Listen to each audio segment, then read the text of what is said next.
오늘 정치권엔 어떤 이슈들이 있는지 김성회 정치연구소 싱크와이 소장, 이종훈 정치평론가 두 분과 함께하겠습니다. 어서 안녕하세요. 네, 안녕하세요. 오늘 나눠야 할 얘기들이 상당히 많은데요. 먼저 여론조사 결과 오늘 나온 게 있었어요. 그거부터 보고 가겠습니다. 차기 대권 주자 관련된 여야 후보 막론한 첫 번째 조사 결과입니다. 저 조사에서 좀 눈에 띄는 부분들은 역시 이재명, 윤석열 후보가 양당의 선두를 달리면서 각축을 벌이고 있다는 점. 또 한 가지는 홍준표 후보가 이낙연 후보를 제친 모습이 화면을 통해서도 여론조사 결과 지표가 나타났습니다. 여론조사 적합도 어떻게 보셨는지 김성회 소장께 먼저 여쭤보겠습니다. 예, 일단 뭐 양쪽이 다 40% 안팎의 지지율을 가지고 후보들이 나눠 가지고 있는 그림이기 때문에 뭐 저런 정도 수준에서 계속 갈 것으로는 보이는데 홍준표 후보가 본인의 뭐 별다른 행동 없이 혹은 이슈 없이 지지율이 치고 올라가는 것은 현재로서 이제 윤석열 후보 자체의 지지율은 빠지고 있지 않지만 예. 윤석열로는 불안한 거 아니냐라고 생각하는 무당층 그리고 특히 20, 30대 청년층에서 그렇다면 홍준표 후보를 한번 지지해 볼까라는 마음으로 지금 그런 표들이 몰려가면서 홍준표 후보의 지지율이 올라가고 있다고 보는데요. 다만 좀 아쉬운 것은 본인이 지금 이슈를 드라이브하고 있는 것은 아니기 때문에 이것이 얼마나 지속될지에 대해서는 좀 지켜봐야 되지 않나 싶습니다. 네, 자, 이번에는 범보수권에서 적합도를 좀 살펴보려고 하는데요. 네, 범보수 진영의 적합도 조사 보여주시죠. 자, 지금 윤석열 전 총장 28.2%고요. 홍준표 후보는 26.3% 지지율을 보이고 있습니다. 지금 두 후보의 격차가 1.9%포인트 정도 차이입니다. 지금 오차 범위 내에서 격차를 보이고 있어서 격차를 점점 줄이고 있네요. 네. 그러니까 뭐 어찌됐건 이제 범보수 지지층만을 놓고 이제 한 조사이긴 한데 지금 뭐 거의 이 정도면 양강 구도가 만들어졌다. 이렇게 이제 볼 수 있는 거죠. 근데 조금 전에 이제 또 그 조사 결과를 보게 되면 그건 이제 어찌됐건 이제 보수 지지층, 진보 지지층 다 합쳐서 조사한 거 아니겠습니까? 거기서도 이제 의외로 좀 높게 이렇게 나왔는데 지금 전체적으로 보면 민주당도 사실은 지금 1강 1중 상태인데 국민의힘도 1강 1중 상태로 지금 재편이 좀 된 게 아닌가 이렇게 일단 생각이 들고요. 예. 뭐 역선택 논란이 지금 국민의힘 내에서 굉장히 많이 있습니다만 조금 전에 이제 본 여론조사 결과 특히 이제 전체 여론조사 결과에 홍준표 후보가 지금 3등을 한 것. 이거는 역선택의 결과로만 보기 좀 어려운 거 아니겠습니까? 그렇죠. 이제 그렇게 본다면 최근 들어서 상승세를 타고 있는 것은 분명하다 이렇게 말씀드릴 수 있겠습니다. 예, 여러 변수들이 여야에 지금 잔존해 있고 그 변수들이 작용하면서 저런 지지율들이 나오고 있는데 최근에 가장 큰 변수로 주말을 거치면서 떠오른 것입니다. 이른바 고발 사주라고 명명된 윤석열 전 검찰총장 시절 검찰이 여권 정치인에 대한 고발을 야당에 사주했다. 지금 관련해서 오늘 법사위 전체 회의 긴급 현안 질의가 열리고 있고요. 그리고 당사자 중에 한 명인 김웅 의원은 오래된 일이라 기억이 없다. 이런 입장을 밝히기도 했습니다. 이 사안들이 가지고 있는 폭발성 그리고 어떻게 이번 대권 레이스에 또 작용하게 될지 벌써부터 관심이 많이 모입니다. 일단 뭐 윤석열 후보와 연결을 지금 직접 시키는 것은 여러 가지로 뭐 어려운 그림이 있습니다. 네. 하지만 그것을 제외하고 놓고 보더라도 명백한 검찰의 선거 개입인 것은 드러나고 있고요. 게다가 지금 뭐 쉽게 얘기하고 있지만 손준성 검사가 1급 공무원입니다. 네. 1급 위에는 차관 장관밖에 없거든요.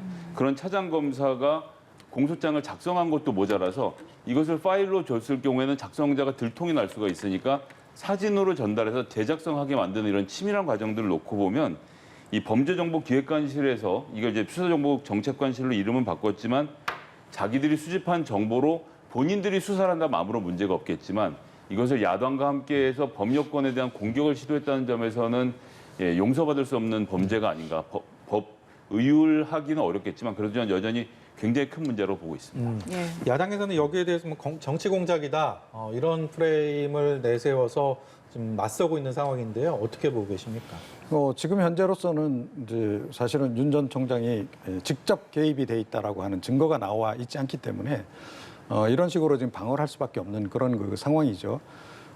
사실은 지금 이제 여당 쪽에서는 굉장히 정치 공세를 지금 강화를 많이 하고 있는 그런 그 국면이긴 한데, 뭐 역시 가장 중요한 것은 스모킹 건이다 이렇게 생각을 해요. 그러니까 결정적으로 윤 전 총장이 개입됐다라고 하는 뭔가 증거를 내놓지 못한다 그러면 사실은 여당도 시간이 지나면 지날수록 약간 역풍을 맞을 가능성이 없잖아 있습니다. 그래서 빨리 그거를 내놓든지 해서 이제 뭔가를 가지고 있다라고 한다면 이 부분을 이제 그 뭐 정치 공사를 하더라도 펼쳐야 될 것이다. 그렇지 않고 단순 의혹 제기만으로 한다라고 하면 최근에 이제 우리가 그 일련의 이제 그 선거 과정에서 경선 과정에서 이 네거티브 전이 어떤 영향을 미치는지 우리가 확인을 좀 할 수 있거든요. 예. 이낙연 후보가 뭐 이재명 지사에 대해서 네거티브 공세를 굉장히 적극적으로 펼쳤지만 별 효력이 없는 거와 마찬가지로 단순 의혹 제기만으로 이 네거티브 공세를 한다라고 했을 때는 별 효과를 거두기 어렵고 오히려 역풍을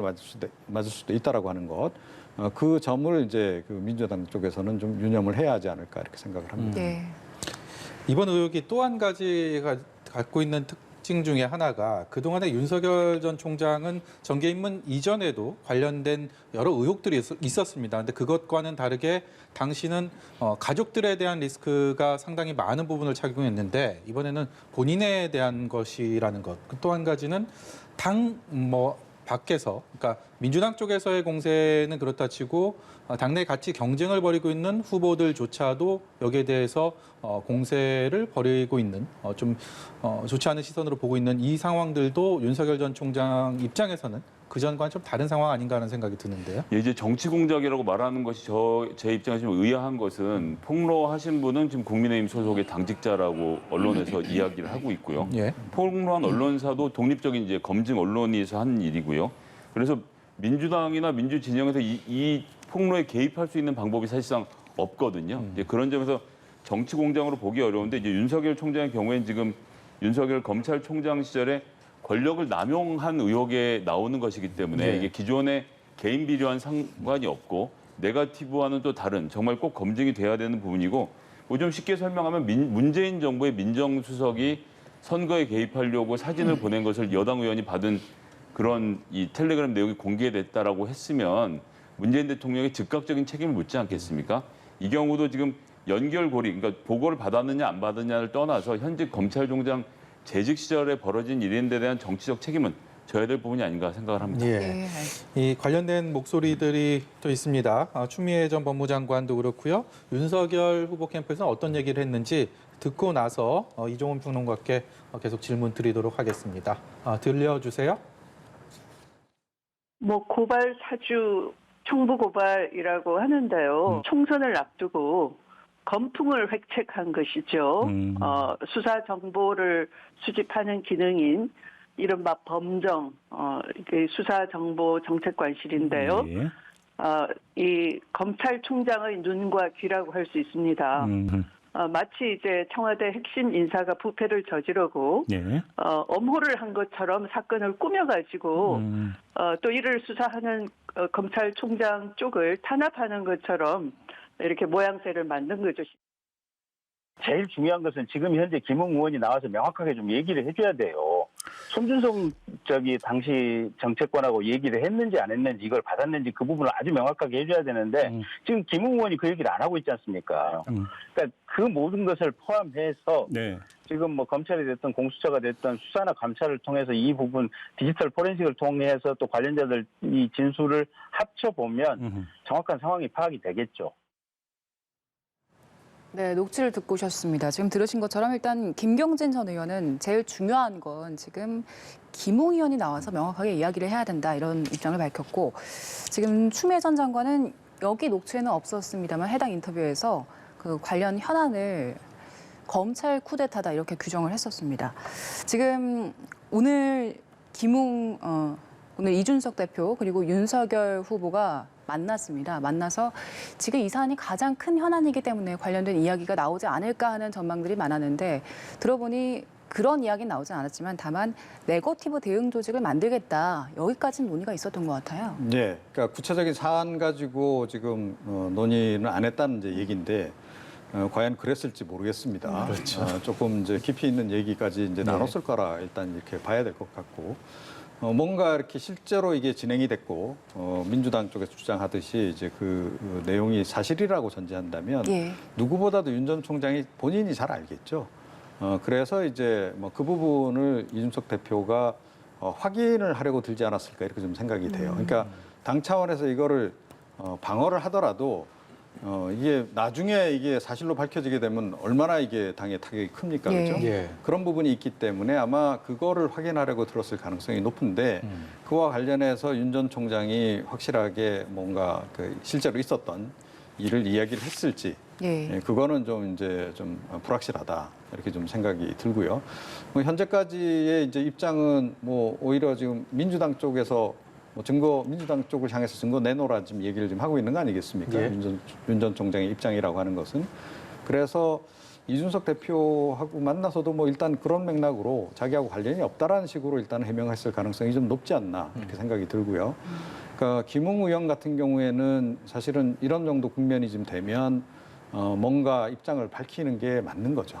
예, 가부 어느 쪽이든 간에 실제로 그런 일이 없었다라고 한다면 없었다라고 명확하게 얘기를 해야 하는 것이고 있었다라고 한다면 사실은 이제 이게 뭐 윤 전 총장에게는 큰 타격이 될 수도 있는 사안이고 본인도 뭐 어떻게 보면 이제 그 처벌 대상이 될 수 있는 사안이긴 한데 정치적인 측면에서 뭔가 이렇게 정치인으로서 책임 있는 자세를 보인다라고 한다면 사실관계에 대해서 명확하게 이야기를 하는 것이 맞지 않나 이렇게 생각합니다. 이 국면은 얼마나 오래 갈 거라고 보십니까? 그건 뭐 이제 사실은 윤 전 총장이 어떻게 대응하느냐 하는 부분하고 또 민주당 쪽에서 뭔가 이렇게 명확한 증거를 확보해서 제시를 과연 언제 할 수 있느냐 하는 거하고 이 두 가지가 좀 밀접히 관련이 좀 돼 있는 것 같아요. 그런데 민주당의 최근에 이제 공세에 취하는 거로 봐서는 아직까지는 그렇게 스모킹건을 확실하게 좀 가지고 있는 것 같지는 않습니다. 일단 그렇게 이제 보이고요. 물론 이제 다른 각도에서 보자면 본선 때 활용하기 위해서 이제 좀 아껴두고 있는 거일 수도 있겠죠. 뭐 그 가능성도 뭐 배제할 수 없는데요. 근데 전반적으로 지금 얘기를 공세를 취하는 그런 기조로 봐서는 아직까지는 그런 거를 갖고 있지는 않은 것 같다 이런 생각이 좀 이제 강하게 들고요. 예. 뭐 지금 현재 상황에서는 이제 국민의힘 입장에서는 이 사건 관련해서 만약에 사실이라고 만약에 전제를 한다면 국민의힘 지도부로서는 빨리 이 사안은 사실은 끊고 넘어가는 게 차기 대선 국면에서 바람직하죠.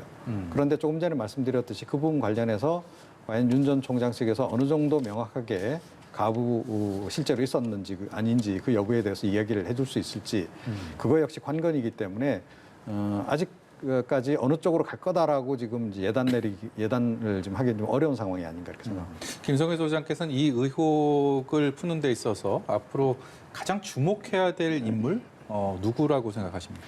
일단 김웅 의원을 먼저 꼽지 않을 수 없습니다. 김웅 의원이 지금 이제 9월 2일에 보도가 나가기 직전에 뉴스버스에서 했던 인터뷰의 내용 잠깐 인용해 보면요.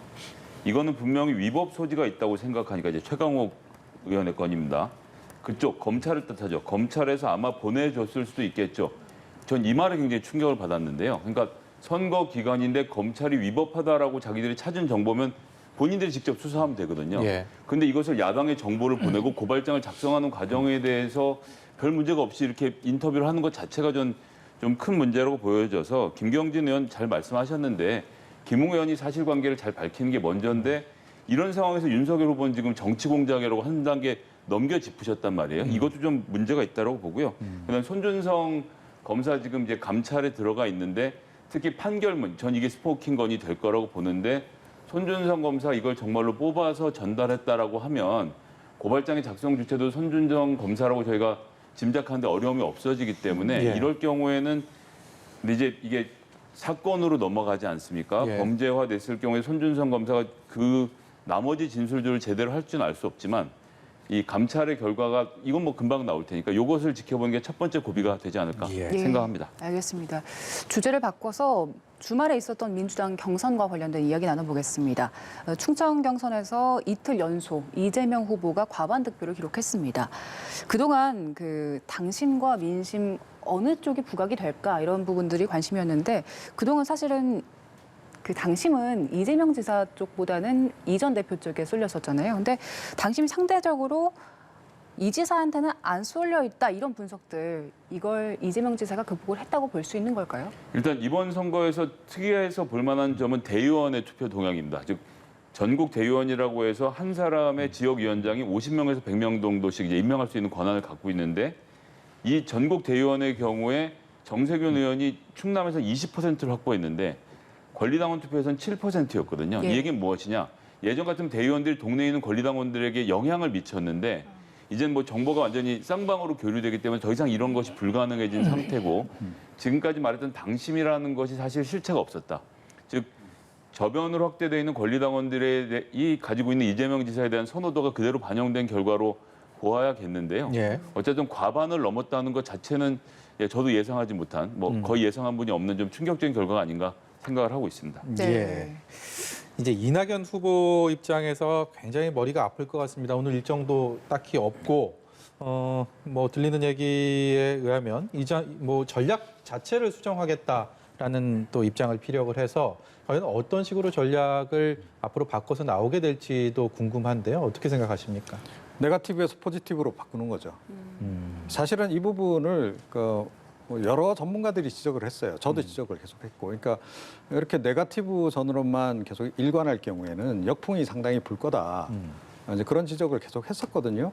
그런데 계속 네거티브 전을 펼치시더라고요. 그러니까 네거티브 전은 뭐 지난번에도 제가 이 자리에서 말씀드린 적이 있습니다만 상대방을 이제 공격을 하려다 보면 우리 쪽도 입이 험해지지 않을 수 없는 네. 겁니다. 그러면 유권자들은 어떻게 인식하냐면 누군가에 대해서 계속 비난하는 사람을 그렇게 긍정적으로 바라보지는 않습니다. 일단 그런 것이 이제 이번에 이제 확연하게 확인이 된 거죠. 그러니까 이게 뭐 단순히 그 네거티브 전을 펼쳐서 상대방 후보의 지지율을 뭐 이렇게 좀 일부라마 낮추는 그런 효과를 기대했던 건데 그거하고는 달리 오히려 본인 쪽으로 더 그 네거티브적으로 작용을 해서 본인 표를 갉아먹는 이런 그 결과를 낳았다는 거예요.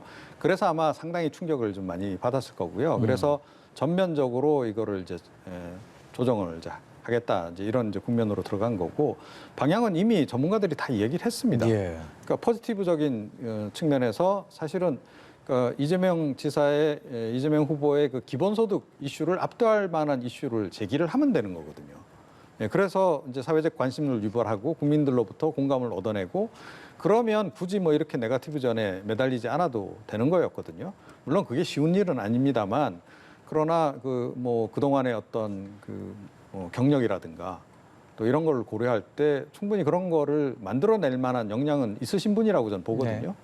네. 그런 측면에서 이제 패착이었던 것이 있었기 때문에 이번에 이제 그 부분을 전면 재조정하는 과정이 아닌가. 그러려면 이건 참모진하고도 수기를 좀 해야 되는 부분이죠. 그래서 아마 일정도 중단하고 지금 그 고민에 들어가신 거 아닌가 이렇게 생각을 합니다. 네, 그동안 명락대전이라는 말이 생길 정도로 두 후보 간의 갈등이 굉장했잖아요.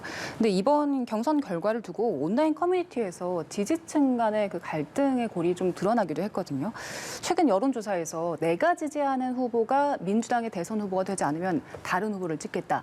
이런 설문조사에서 이낙연 전 대표 지지층의 비율이 상당히 높았잖아요. 그래서 이런 결과를 두고 이낙연 전 대표가 지지층들이 이탈을 한 게 아니냐 이런 우려들도 나오고 있던데 이 우려들에 대해서는 어떻게 전망을 하십니까? 전 크게 우려할 것은 없다고 보는 게 일단 민주당의 이 권리당원들 그리고 지지자들이 굉장히 전략적으로 투표를 해요. 네. 그러니까 이제 이 선거를 전반적으로 놓고 보면 초반에 이야기할 때는 소위 말하는 이제 조국 선거가 될 것이다. 그래서 조국 관련돼서 얘기를 똑바로 하지 않으면은 지지를 못 받을 것이라고 했는데 검찰 개혁에 대해서도 이 정도면 충분하다고 말한 이재명 후보가 과반을 득표하고 있다는 이야기는 전략적으로 투표하고 있다는 것이거든요. 지금 당장은 두 후보 사이에서 경쟁을 하고 있지만 한 팀으로 결정되면 정권 재창출이냐 아니면 내가 좋아하는 후보냐의 논쟁에서 민주당 지지자들이 그런 식으로 판단할 가능성이 좀 높지 않다고 보기 때문에 이낙연 후보를 지지하시는 분들이 자연스럽게 한쪽으로 쏠리게 될 것이라서 그리고 이제 그 여론조사 결과 자체는 이낙연 후보가 기본적으로 무당층이나 중도층으로부터 폭넓게 지지를 받는 부분이 있어서 그렇게 좀 나눠서 봐야 될 것 같습니다. 글쎄 저는 조금 시각이 좀 다른데요. 이번 경우에는 좀 다를 수 있다라고 좀 봐요. 그러니까 과거 같았으면 그래도 뭐 우리 당 후보를 이제 지지하는 쪽으로 이렇게 결정을 내렸을 텐데 지금 아시다시피 진보 지지층 내에서도 최근에 그 내부 갈등이 상당합니다. 그건 이제 결국 뭐냐면 문재인 정부의 정책과 관련한 부분이죠. 특히 예. 부동산 정책 관련해서 지금 뭐 워낙 빈부격차가 자산 불평등이 더 심해지면서 더 심해져서 버려서 지금 이른바 진보 지지층 내에서 좀 중도에 가까운 그런 성향의 사람들은 지금 문재인 정부의 실정에 대해서 굉장히 실망을 좀 많이 하고 있는 그런 상황이고 그런 분들이 대체로 이낙연 후보를 지지를 한다라고 봐야 됩니다. 그런데 그런 분들 입장에서는 이미 좀 사실은 좀 마음이 좀 많이 떠난 상태고 그런데 이번에 어찌됐건 이제 이낙연 후보로 결정이 안 된다라고 전제한다면 이분들은 어떻게 생각할 거냐면 이래가지고 과연 본선을 이길 수 있겠냐 이런 생각 분명히 할 겁니다. 그러니까 이낙연 후보를 택해야 그래도 외연 확장이 가능할 텐데 이게 과연 가능하겠냐라고 하는 그런 회의론도 많이 퍼질 가능성이 있고 그래서 사실은 이번 같은 경우에는 이낙연 후보 지지층 특히 이제 진보 지지층 중에서 약간 오른쪽 그러니까 오른쪽 영역에 해당하는 그 지지층들은 오히려 상대 당으로 넘어가거나 아니면 그냥 부동층화해서 그냥 투표 참여를 안 하거나 그런 현상이 나타날 가능성이 없잖아 있다 이렇게 생각을 합니다. 예. 국민의힘 얘기 좀 해보겠습니다. 국민의힘은 역선택 방지 조항이라는 다소 생소한 이 용어가 그동안에 경선 룰을 정하는 데 큰 갈등의 요인으로 작용을 했는데 진통 끝에 이 뇌관이 제거가 됐습니다. 어젯밤에. 그래서 그동안에 후보 간에 있었던 갈등이 어느 정도 좀 봉합 수순에 들어갔다라는 평가가 지배적인데 이종훈 평론가께서는 정말 이 갈등이 봉합됐다고 생각하시는지 궁금합니다. 예, 뭐 큰 틀에서는 일단 뭐 해결이 된 거로 봐야 되겠죠. 그러니까 제가 보기에는 앞으로는 아마 이제 일반 국민 대상 여론조사 하는 과정에서 이제 설문지를 어떻게 작성할 거냐 이거 가지고 아마 또 이제 굉장히 또 신경전을 많이 펼치지 않을까 싶긴 한데 그런 건 어떻게 보면 이제 약간 이제 지엽적인 문제에 해당하기 때문에 큰 틀에서는 일단 정리는 좀 된 것 같다 이렇게 좀 생각을 하고요. 개인적으로는 그럼에도 불구하고 조금 불만족스럽습니다. 사실은 그러니까 이번에 어찌됐건 1차 경선 때 당원 지금 이제 의견을 한 20% 반영하는 쪽으로 이렇게 이제 조정을 한 거 아니겠어요? 예.